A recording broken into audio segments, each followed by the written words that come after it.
All right, so the weather is all the way now starting to move to being on the warmer side through most days. You can see behind me, good bit of sun, and it's 11, which is nice. Most people enjoy that. I don't really mind the cold, to be completely honest. I'd rather it be a little bit on the colder side than on the too hot side, I guess, if you will. But so it's come with definitely noticing that this thing's gonna get some sun all day.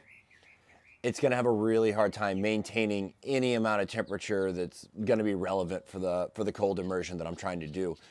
So I've done a couple things here that I want to update on. So the first one is an ice maker. We'll get into that next. And then the second one is this little insulation you can see I've put over here.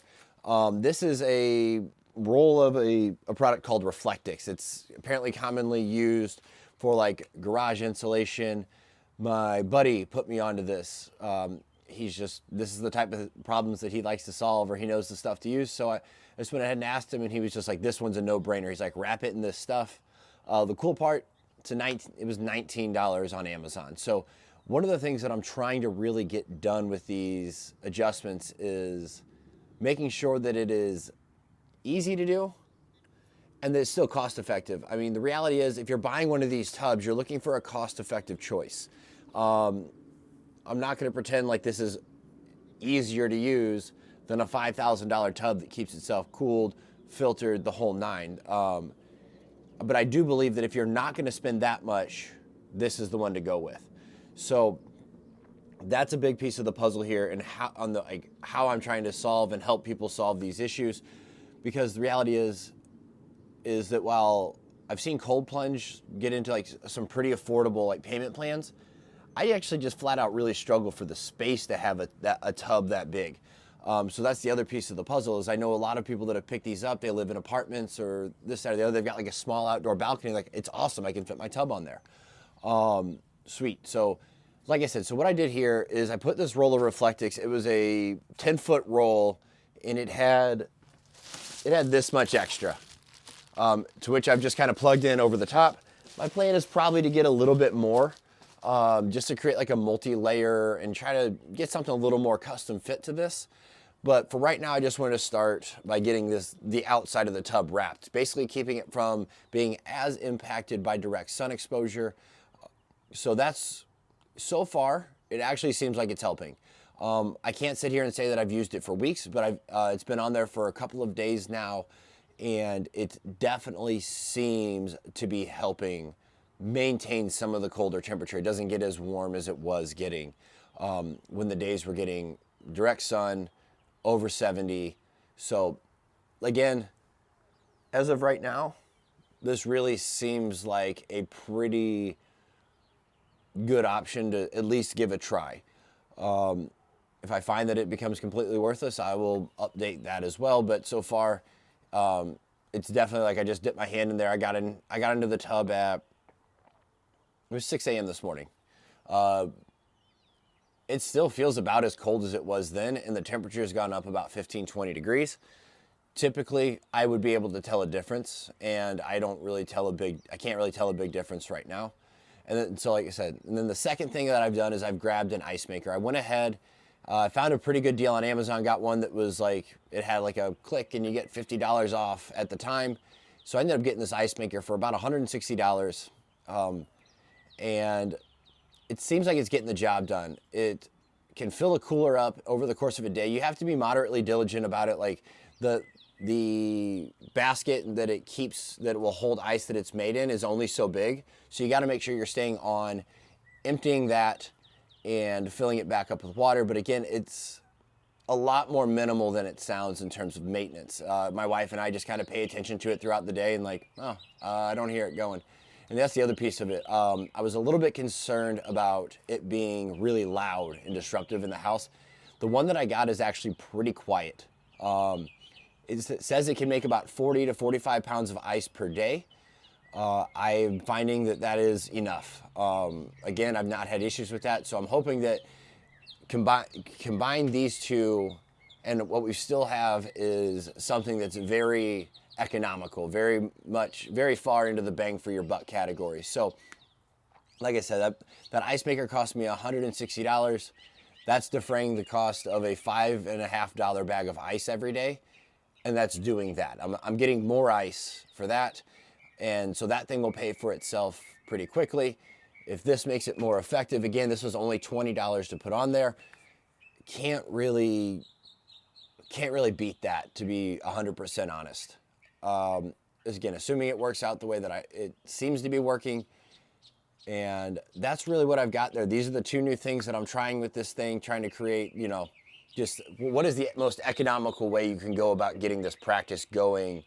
And again, getting the most bang for your buck, because again, this practice has just been so vital for me. It's done so much for all the endeavors that I've tried to go on. For years for me, it was fighting pain and finding a way to simply manage pain, because it had gotten to the point that I couldn't fight having pain. I couldn't get the pain to turn off. It never went to zero for those 9 years.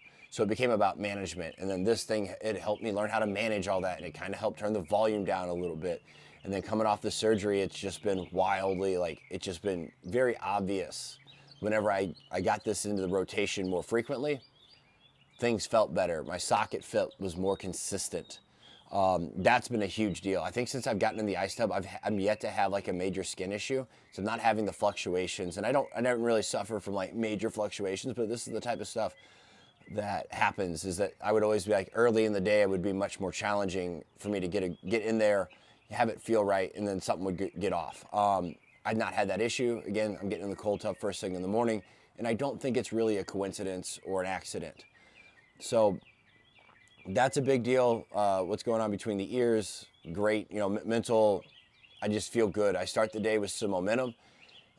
Stacking that with starting to try to get my training in a little bit earlier, and it's been phenomenal.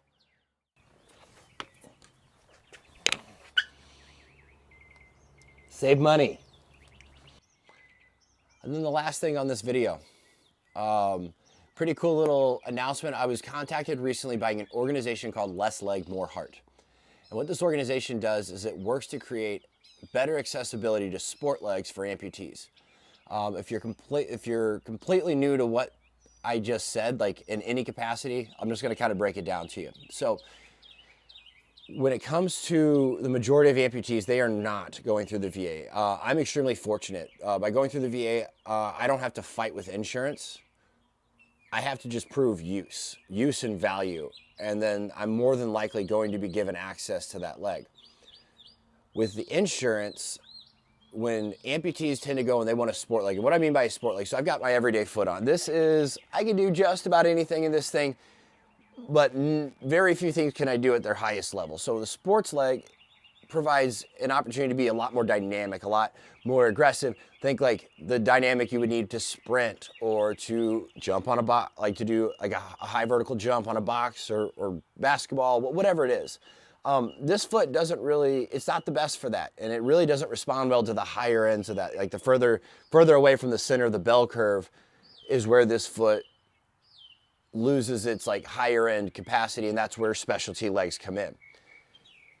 Now, like I said, a lot of amputees, when they're going to get these, they are denied because of medical necessity.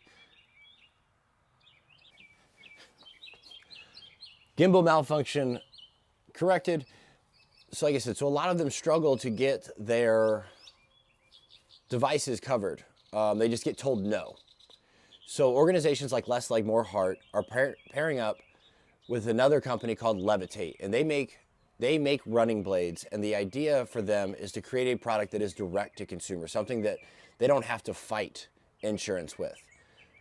I've been invited to go up to Boston and help these two organizations come together for an amputee sports clinic where amputees are going to be given access to test out the legs and just to learn some stuff.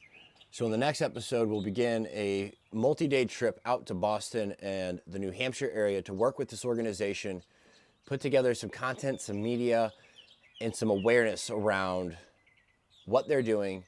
So I'll be really excited to bring some information, some awareness, and a little bit of fun in the next few episodes as I head up to Boston to help out with this sports clinic, do a little bit of content and media with this organization, Less Leg, More Heart, along with Levitate, and then we're going to work on trying to help improve the quality of life for amputees.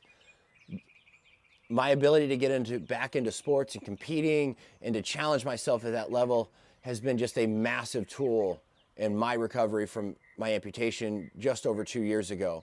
And so to be given an opportunity to give back is just incredible. And I'm so excited. Can't wait to bring you that content. Can't wait to show you what we're doing. And I'm going to put a link in the bottom or in the show descriptions as well, where you can actually donate to this organization. And if you go through my link, another cool thing that they do is if I raise $2,000 for that's how much these blades cost. For every $2,000 I can raise, that directly will go towards gifting of leg to an amputee. And again, so if I get this, if I get my personal account to 2,000, I actually get to gift that. I get to be the one to either deliver it, give it, or at minimum, I get to be a part of the delivery of that blade. And that's just a super exciting thing. Again, I know what this has done for me. So if this is interesting to you, check them out. And if you are so inspired, I'd love it if you would maybe toss a few bucks in there so that let's give someone a leg. That just seems like a really good use of this space and this platform. Let's give someone a leg and give them a whole new avenue to their life.